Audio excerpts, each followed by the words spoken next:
I want to talk a little bit about the probability drummer. So any drum patch will do, any drum instrument. If you are just using Logic Pro and you don't have any favorite drum patches, I might suggest in the media library, you have drum kits, producer kits.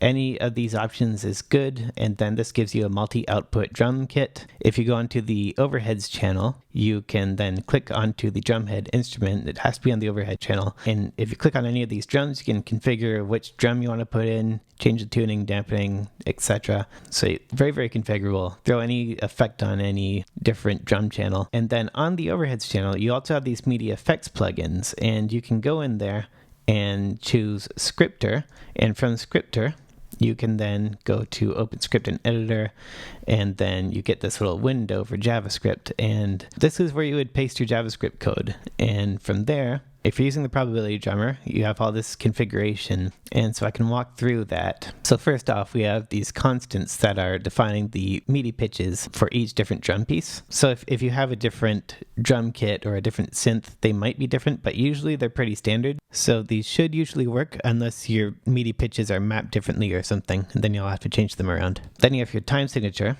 So typically 4/4, but you can change this in your transport or in your global tracks.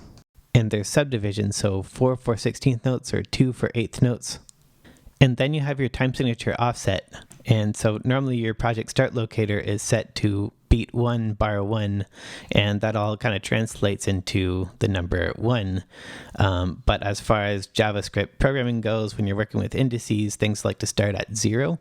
So this kind of compensates for that. And if you move your project start locator, you may need to shift this number around. Now, before we go any further, let's first set up the MIDI region. So we're going to need to make some blast beats. It's basically, you want to have an event for every drum hit. So let's go ahead and make some kicks, some snares, and some hi-hats on every 16th note in the bar.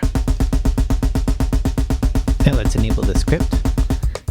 And as you can see, it's emphasizing the syncopations on the snare. We've got hi-hat open prob, so every hi-hat hit has a 10% chance of being an open hi-hat. We've got hi-hat open dynamic modifier, so open hi-hats have a 10 increase in velocity. We've got the rim shot prob, which means every snare hit has a 30% chance of being a rim shot, and rim shot dynamic modifier drops the velocity by 25. And whether you want to use this may depend on which drum plugin you're using, because some might already have a volume compensation in their samples, but Logic's snare seems to have roughly the same volume between the snare and the rim shot. So let's reconfigure this to emphasize paradiddles. So if you want to do a paradiddle, you want to emphasize one E and a 2 E and a on the snare, and then on the kick, I mean, you can flip them around all you like to, but for this example, we'll just do the kick will be 1 E and a 2 E and a. And so it sounds like this.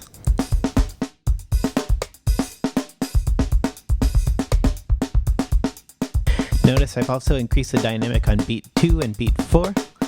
So the snare on beat 2 and beat 4 is going to be velocity between 100 and 127.